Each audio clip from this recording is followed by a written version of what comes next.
What is up, amazing people? You are listening to Release Your Inner Power podcast, where we share stories about experiences and the paths we have walked that make us who we are.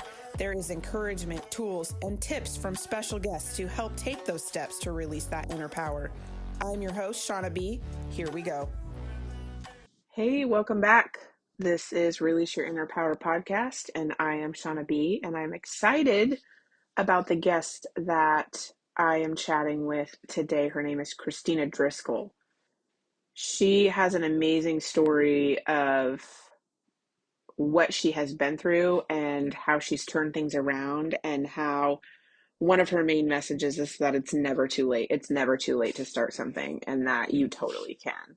Her husband was diagnosed with early-onset Alzheimer's when their son was 5 years old. She was a caregiver to both her husband and her son, and continued to manage investments and life through her husband's journey. She has so many cool things to say about what has brought her to where she is at today, with all of the things that she has done because she was brave.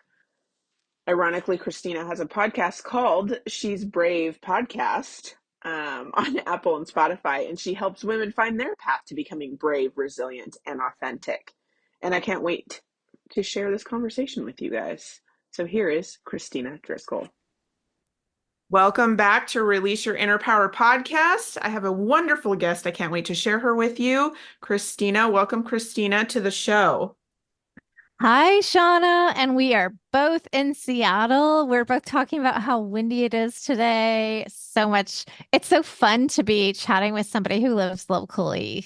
It is. I know. It is fun. When I found out that you were close, I was like, oh my gosh, that's like not even maybe 40, 50 minutes for me. It's not really that far, actually. Yeah. So. Yeah. It. The only difference is you're a city slicker and I'm a country bumpkin. Which is funny because I was total country too when I grew up.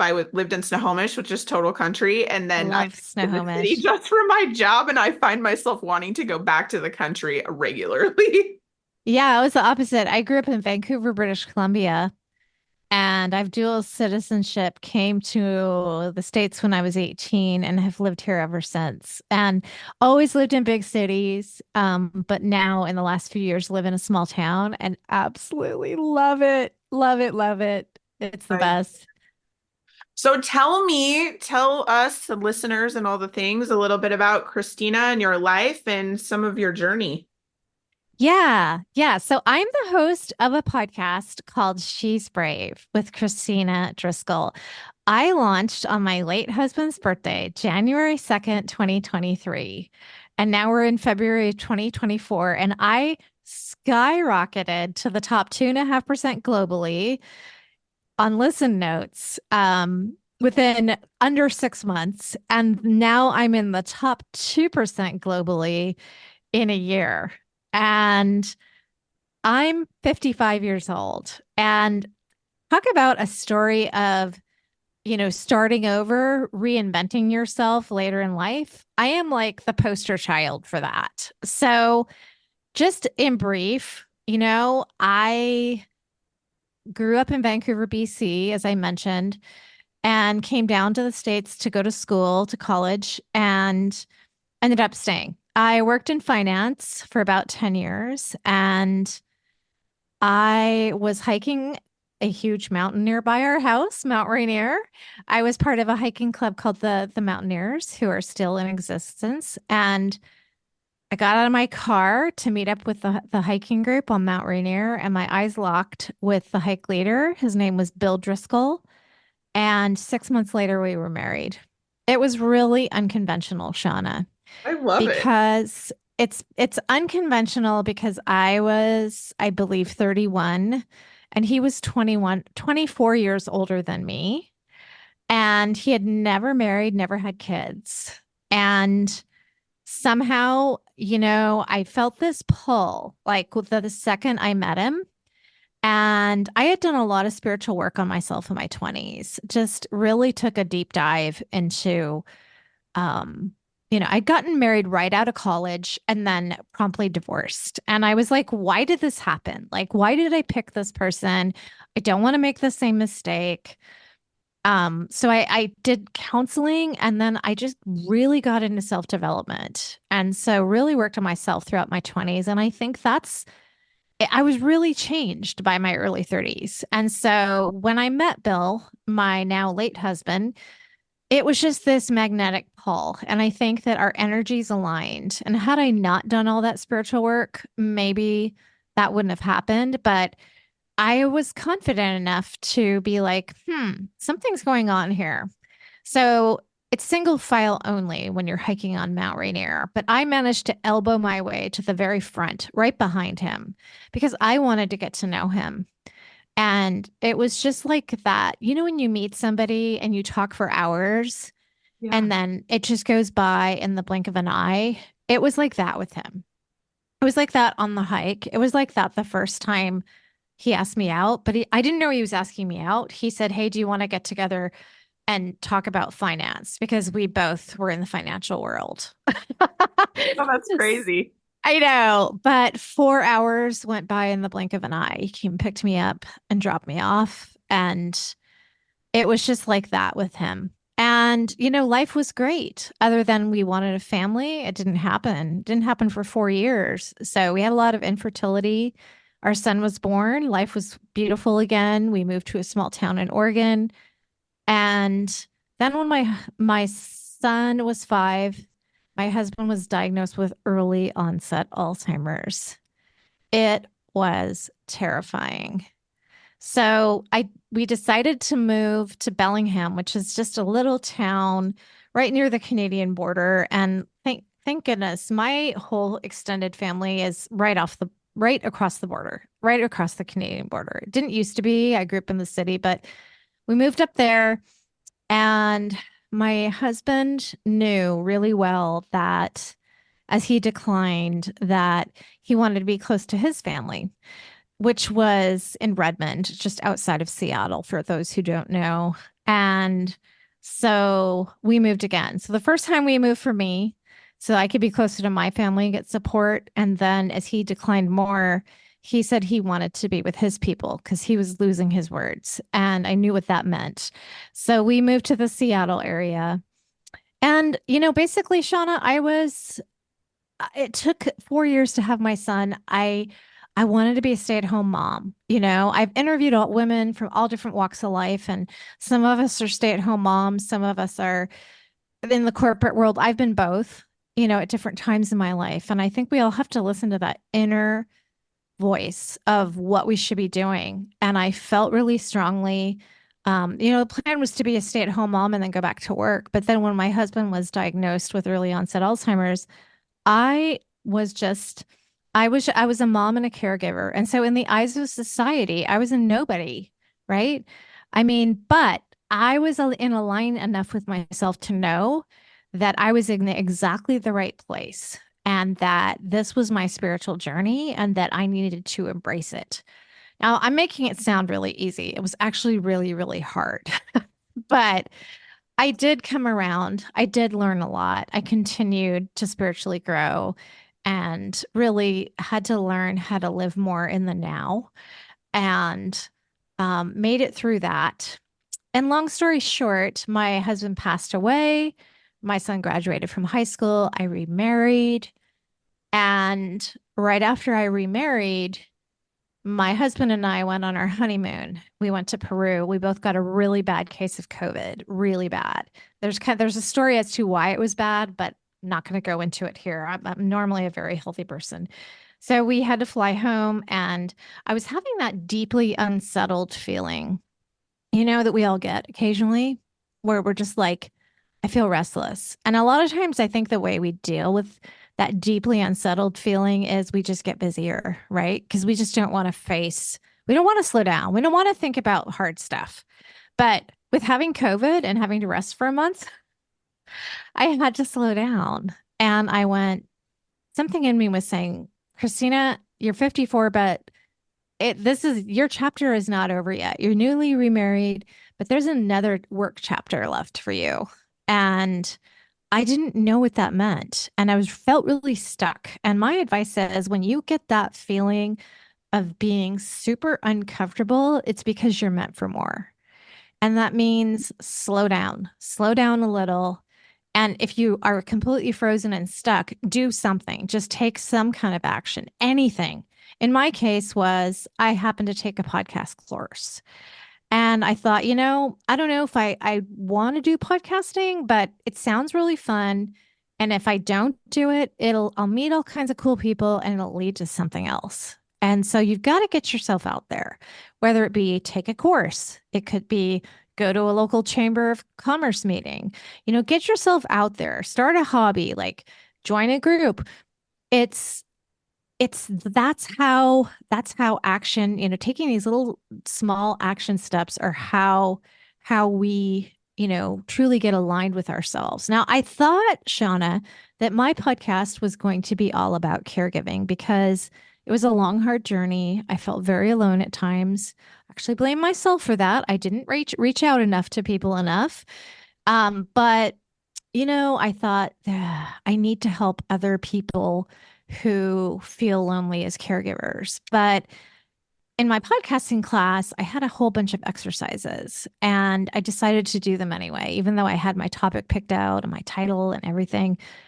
And I had to reach out to 5 people and ask them what my strengths were. And the same answer kept coming back over and over and over again. People said to me, these are like friends and family who knew me really well. They said, you're really strong, you're really courageous, you're really resilient, and you're really authentic. You're not afraid to live your life on your own terms. And you don't care what other people think. You just do what's best for you and your family. People really admired that quality in me. And I have led a fairly unconventional life. A lot of it, we're not going to have time to get into this conversation today. You heard one part of it, which was marrying someone who was 24 years older than me, but knowing that it was the right thing, right? Yeah. No regrets about that at all. So all of a sudden, I switched topics because, the whole caregiving topic seemed heavy was because I was living in my past. It required me to live in my past. And it didn't feel good and it didn't feel right. And if we live too much in the past, we get depressed. And if we live too much in the future, we get anxious. And that's why we're always, our goal is to try to live present as much as possible. So I just went, I didn't realize so many people don't feel like they can live authentically. And that's how She's Brave was started, is that my mission for my podcast is to get women's voices heard all around the world, how they managed to be courageous and live the life of their dreams. And that starts with authenticity, being authentic, being 100% yourself.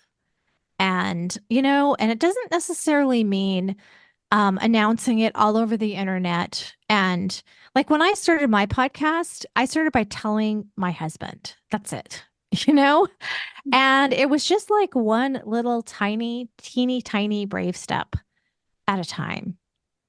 And that was how it worked.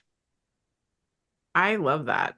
There's so many good things in here that you just said. I love all of it. I love your journey. I love the things that came up for you and how you embraced that it was like your spiritual journey and life experience to grow, and how you kind of went to a place of being present. And like you said, that really stuck out for me. Like if you are too much in the past, that's where you can get depressed. And if you're too much in the future, that's how you get anxious. I love that. I love that because it's so true to remind yourself of both of those things, to be in the present and the now, and just how you embraced that and took all of that. And we're a mom and we're a caregiver and going through those motions, but also like paying attention to what you and your husband both needed in that time, and knowing that you are growing through the process, like that is so powerful. And it's very inspiring, I might add. Oh, thank you, with what Shauna. with I feel what like I've been talking a lot. Oh, that's okay. It's so good. Like what you're saying is so great and good. I was just like, keep going, keep going. I just want to keep hearing more. I love it. Um, Yeah. I also really liked when you said, when you felt really unsettled and you went to Peru and you got sick and you came back and you were almost like it was like another lesson for you to be like, hey, guess what? You're going to slow down for quite a bit so you can like really, kind of reflect and figure out what this unsettling feeling is, right? And that, how you realize that slowing down a little bit, you know, and putting yourself out there eventually when you're like, oh, I'm going to try this, I'm going to try something new. Like that's how you get going. Like sometimes it seems counterintuitive, right? Slow down to go faster. What? Like that doesn't make any sense. But it's like you got to slow down just a little bit to start taking those steps to then start moving like faster in the direction that's for you. Like you said, most authentic, figuring it out, putting yourself out there, trying different things. And how, I mean, when you said that you were starting your podcast, I imagine because like, when you start something new that you've never even done before, it's like you said, I'll meet new people, I'll try new things. I won't really tell anybody about it. I bet it was really scary. I bet that seemed like Terrifying. yeah, but it seemed It like, was wait, what? A podcast? I don't even know what then you got to learn like the tech and you got to learn the ways and you got to, and put yourself out there. Like that had to be really scary. it was terrifying, but like one of my biggest lessons that I always talk about is taking these tiny baby steps. So one of the things that I did is, I just showed up for class. Like physically signing up for the online class was a big step, and then actually showing up for class live was a big step. Hanging out in class and not saying anything was another big step. No. And then finally somebody, piping up in class and saying, "Hey, I want to practice interviewing. Does anybody want to practice interviewing with me?" And me saying, "Yes." That was terrifying. Right. But what I was figuring out was that I didn't have to know it all, be it all, do it all right now. I could do this in little teeny tiny brave steps. And I found that by taking these action steps, it was actually increasing my courage. It was like exercising my courage muscle. And then I would get like a tiny bit more brave. So this woman was actually in England. So it was like morning here, evening there. And we Yeah. jumped on Zoom live and we just had so much fun. And then we started laughing. And then we were like, let's hit record. Ha ha ha. This is so fun. And we had no expectation. We just decided to fool around. And by the end of that session, I was like, I love this. Like, why had this big wall of, practicing interviewing is just like disappeared. It just like crumbled. Right. Then I started reaching out to other people in my class, being like, "Do you want to practice? Do you want to practice? Do you want to practice?" And then I'd get them on, we'd fool around, and then I'd say, "Let's hit record." Ha ha ha. And some of those actually became episodes. Can you believe it? Like, I mean, I I just love it. can only because I've done the same thing. So I can, but I do want to say so like two things. So when you said that you had to reach out to five people, like in the class, you had to reach out to five people and ask them, like what your strengths were and how you said that that was terrifying, right?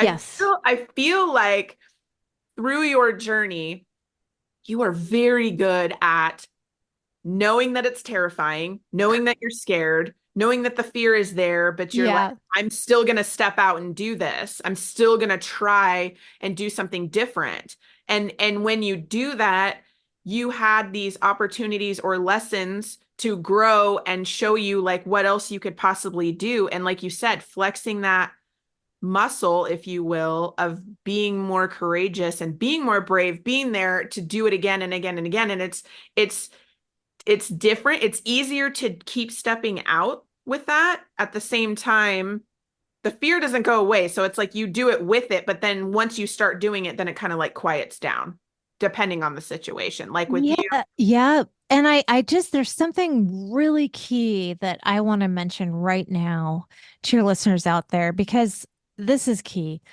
I think before I started on my podcasting journey, I was one of those people who thought if I try something new and I wake up in the morning and I feel kind of scared, then I'm not meant to do it. And I think society kind of sends out that message a little bit here and there too. And that is actually the opposite. And it was so cool because my podcast launched in January 2023, but a few months earlier, I had been at an Andy Grammer concert, and if you don't know who he is, just Google him. You'll know his music. He's phenomenal, but I'm not a concert person necessarily, but he doesn't just sing. He's very inspirational, but he does poetry and he tells stories. And one of them he said changed everything for me. And it was right in the middle of my podcast class. He said, if you don't wake up in the morning feeling a little bit on edge, then it's time for you to get a new job. It's time for you to do something different. I love And I that. was like, what? And it was like, I had that. Like when I signed up for my podcast class, I think the first 2 mornings, I had like a stomach ache both mornings. Like I was like, well, I don't know. Like maybe I shouldn't be doing this. This is just too scary. And then I heard Andy Grammer sing this, and I just totally switched and rewired my brain. Like of course it didn't happen overnight, but like I kept saying to myself every time I felt scared, I said, it's actually okay to be afraid. It's totally fine to be somewhat afraid and still do this stuff. Like just try it. Like what do you have to lose? And that's a game I play with myself now.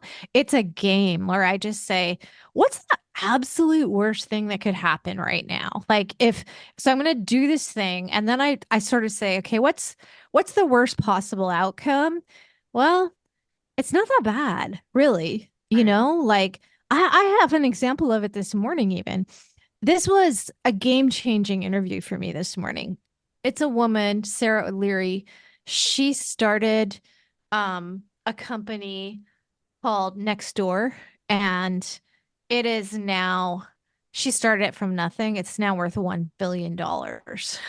And she was a co-founder of this company.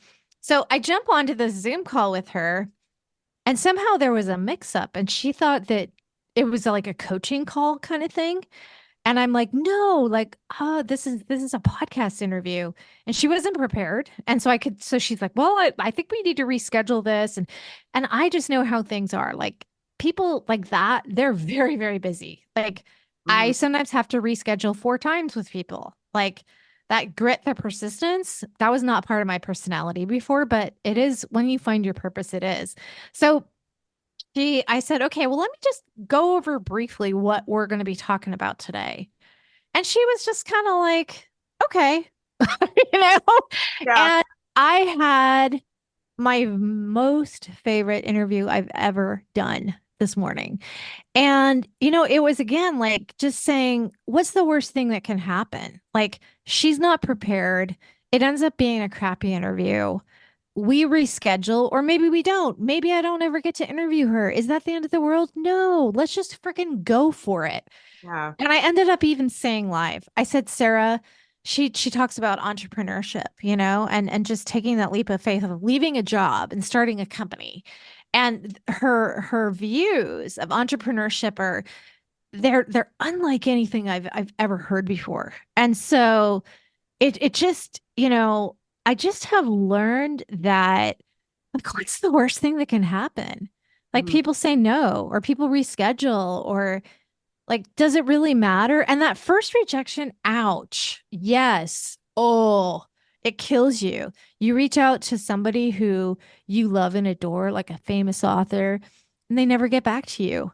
First time it happens, you're just like crushed, you know? And then you're like, well, I'll reach out to some other people. So, reach out to a bunch of people. Maybe one or two of them get back to you. And then it's almost like you develop this resilience as well. And then it's like, and you also learn that it's not about you.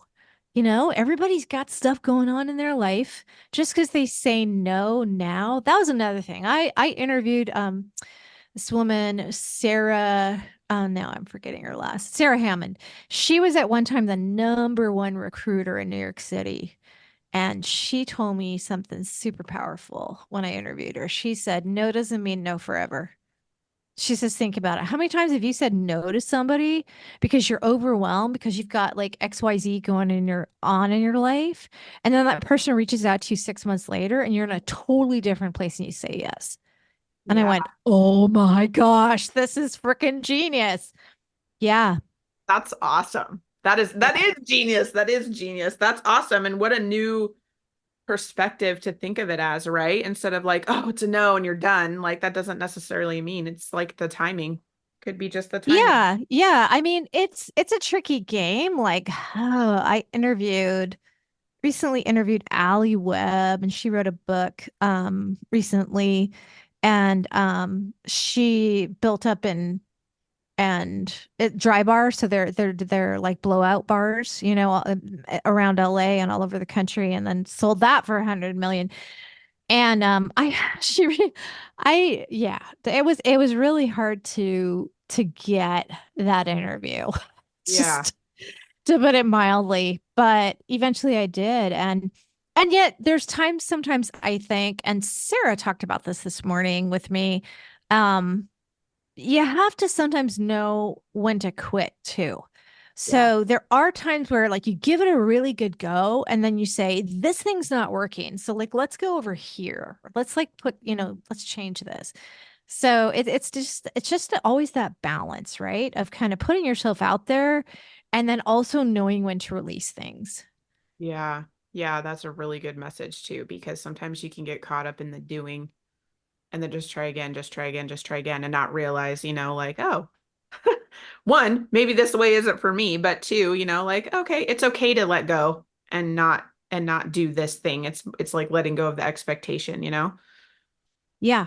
Yeah, totally. Totally. But like, what I'm really here to say, Shauna, is, you know, I I was a nobody in the eyes of the world. I was a caregiver, and I was 54 and I started a podcast. And here's another thing, be open to changes because had you told me I'd be teaching podcasting, I would have said you were crazy, right? But all of a sudden, this like last fall, all of a sudden something was just saying, hey, Kristina, like you got in the top 2.5% in 5 months. Why didn't anybody else? And why is this not being taught? Like the keys that I found, like I got to where I was just like, well, just try this, try this, try this. Who cares? Like throw, it doesn't matter. Just try it. And then, and now I'm teaching podcasting, and that's been really, really fun too. So you just don't even know where your journey is going to go. I do. I love that. I love how you said just like being open to what could be in front of you. Because like you said, you could take one step and this whole other section of your life is going to open up that you're just like, what? Like you said, if you would have told me, if you would have told Yeah. me, it was like for me, like if you would have told me that I would have had my own podcast like 2 years ago, I'd be like, you Yep. are You crazy. are crazy. Yep. Yep. Like That's just not happening. it's so funny. I just the other day I was thinking about about like 3 years ago how I thought how cool, how much fun podcasters much must have. But I could never do that. Like it's just so interesting, you know? Yeah. And then you get past like when you were talking earlier about the wall breaking down, when you first started your podcast and how the wall like came down and you were like lit up by it. I Yeah. also experienced that very same thing. It's like Wow. you start something, you're like nervous, excited, but you're like, okay, I'm gonna do it anyways. And you do the things and then you start going. And I mean, it was very distinct for me as well. Like the wall came down and I was like, this is it. Like, this is what I want to do. I want to meet people. I want to share stories. I want to lift people up. I want to motivate. Like this, like my whole day just from doing one interview, I'm gonna be like, do do do. Like my whole day is just going to be amazing because I It's a have game changer. I know. it. When you have a really great interview, like your whole day, you're just lit up and Yeah, happy and excited. It's just amazing. it's so cool. So like when you were saying, "Oh, that look, podcasters must have so much fun." Yes. Yes, we do. Yes, we do. That is a true statement. I love it. Yeah, Love it. I'm yeah, so yeah. happy. Like I'm sure you are too. Like you're so happy that you were curious and open and taking those steps of finding who you are and doing the things scared anyways, and not Doing them letting those, scared. yeah, and not Big. letting It's those big. things like you were saying, I'm 54, I can't, you could have said I can't start a podcast, and you just like threw that right out, and you're like, yes, I can. I'm gonna do it scared anyways, and then look Do at you it. now. Yeah, yeah, so true. And I feel like you cannot underestimate micro steps, Right. like the tiny little things. Like just me telling my husband I'm taking a podcasting course. Like that was big. Telling my best friend I'm taking a podcasting course. Like, it's just like, and just gradually, sometimes you have to gradually ease into things too, right? Like you Yeah. make a big change in your life. Doesn't mean you have to announce it on Instagram. You can like tell your family and then like your friends, and then just kind of naturally let the information get out there. You don't have to, it doesn't have to be this big, violent change all at once. Yeah.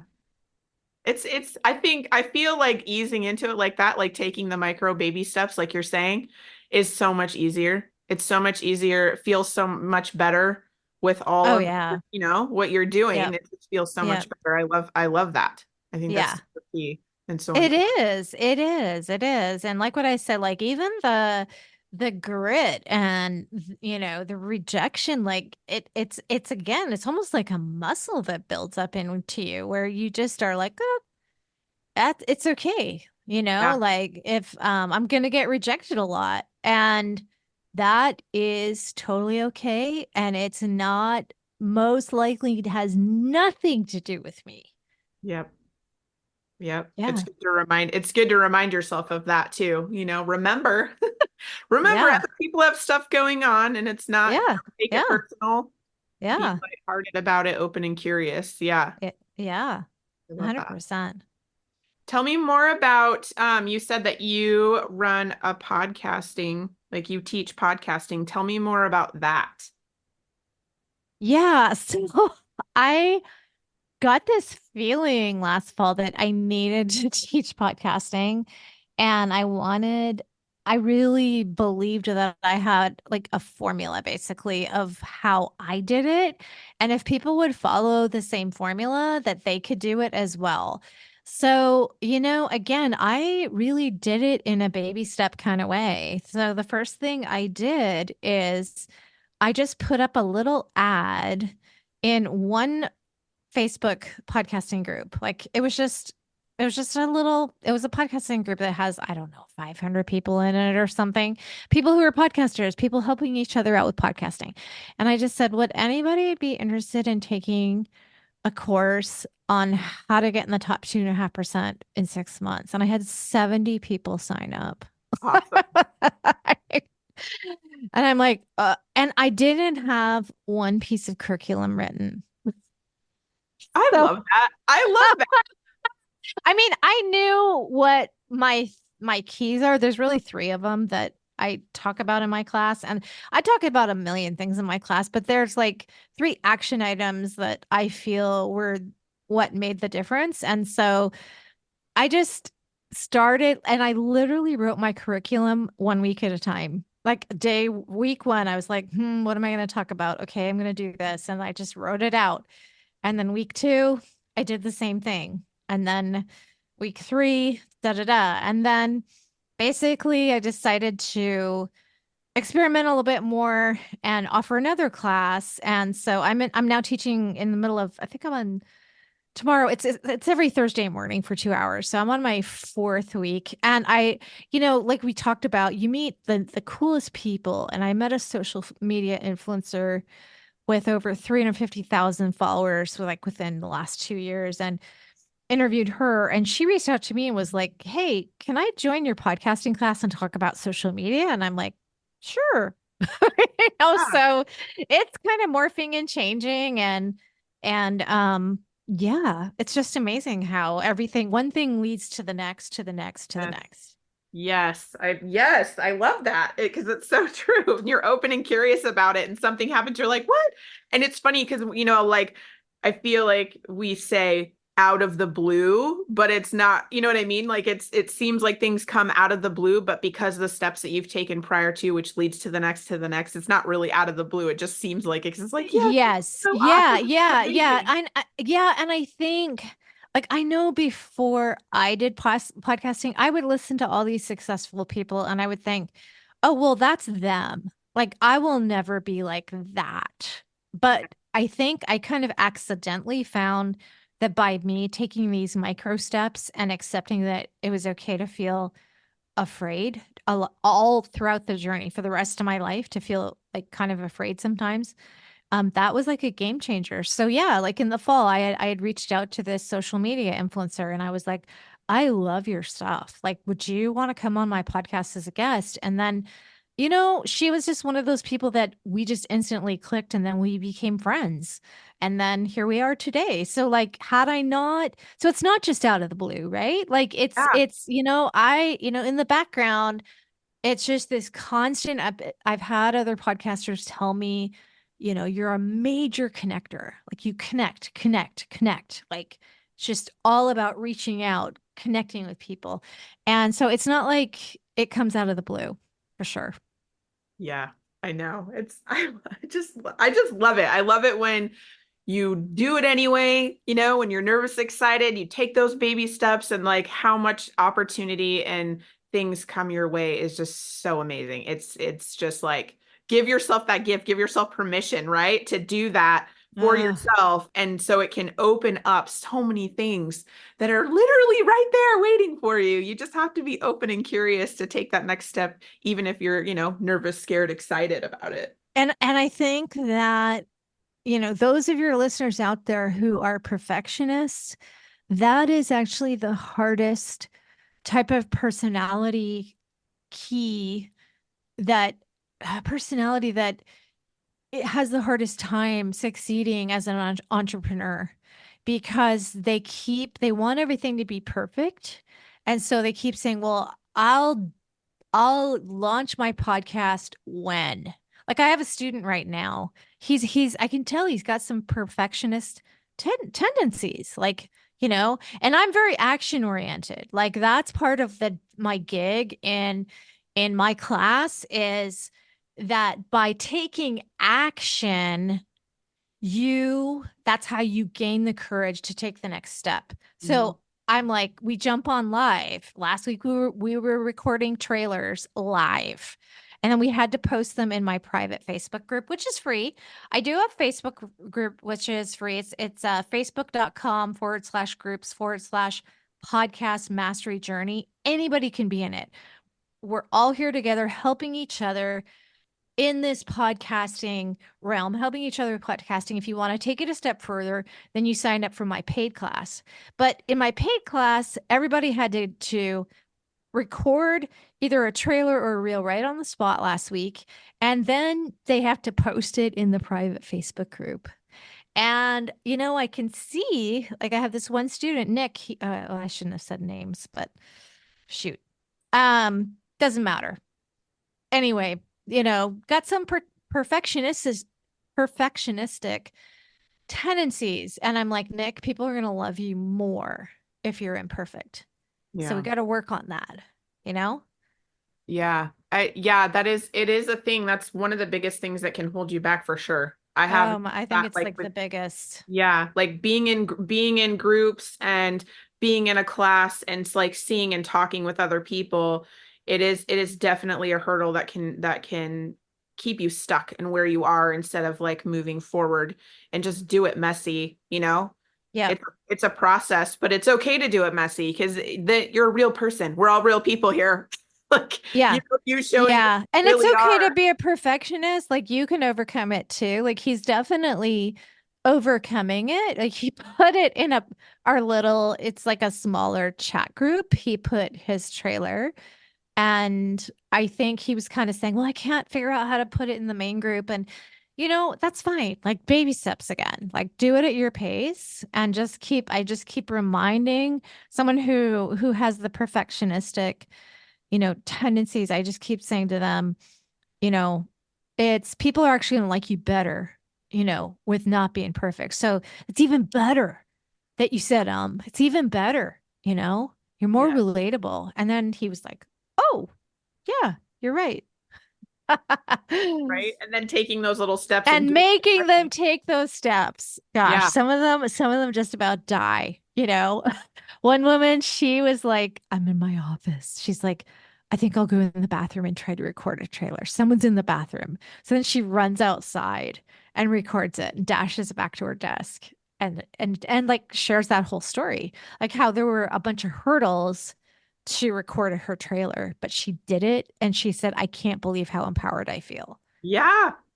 Yes. And it's hard to describe that feeling too, right? When you have those hurdles or being scared or whatever, and then you take that step and you do it. And then you're like, oh my gosh, you're just like, heck yeah, I just did that. Like it's this whole, I don't know, it's a whole feeling that you get. But when you get that feeling, it's like, use that as your motivation to do the next thing, right? To take the next use step. that. Yeah. Yeah. That's and so like sometimes there. you have to do things really scared. Like you have to do a micro step and you might be actually very scared, but just you have to.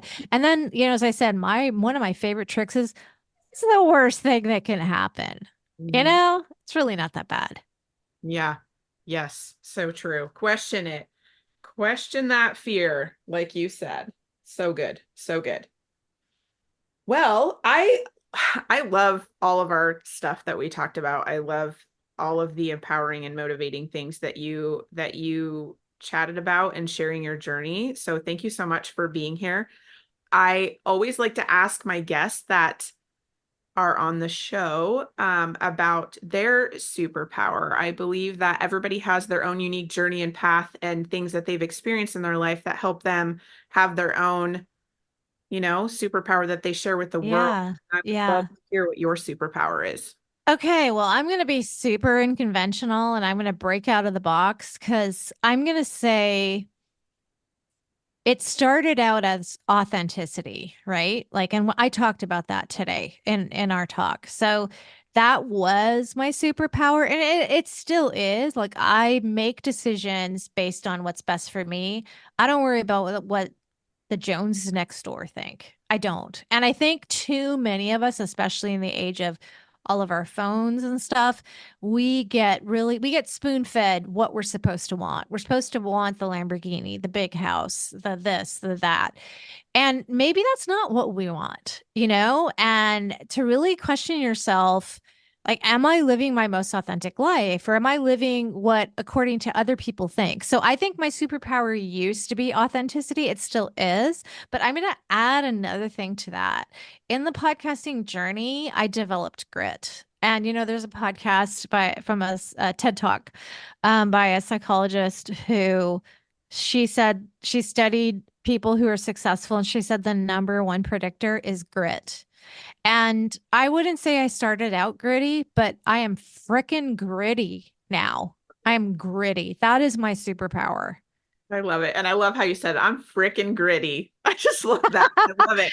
That's such a good one. I try to keep it family friendly because a lot of us are moms. And on my podcast, it's a lot of moms and they're driving carpool. And so I try to keep it. I love it. But then again, I think we all need to be authentic. And I've had people on my podcast, dropping all kinds of F-bombs and stuff, but that's them authentically being them. Yes. That's good too. I'm okay with that. Be yourself, Absolutely. Yeah. Absolutely. Yeah.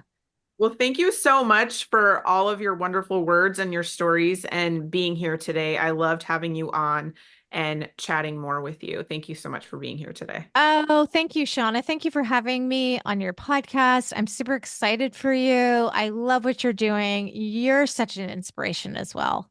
Oh, thank you. Thank you so much. Thank you for listening to today's episode. I hope you enjoyed the conversation, learned something new, or got some gems to take away that will boost your week. I release a new episode each week, so make sure to click that follow button to not miss what is coming next. If you love the show or want to share a story, send me a quick message. I love hearing from listeners. If you know someone who needs this episode in their life, go ahead and share it with them. I'm sure they would love you for it. If you are looking to connect more, check out the show notes for all the social links, my website. I would love to hear how this episode helped you and what you loved about it. If there's a topic you want to hear about, send that too. All right, ladies, now is the time to release your inner power.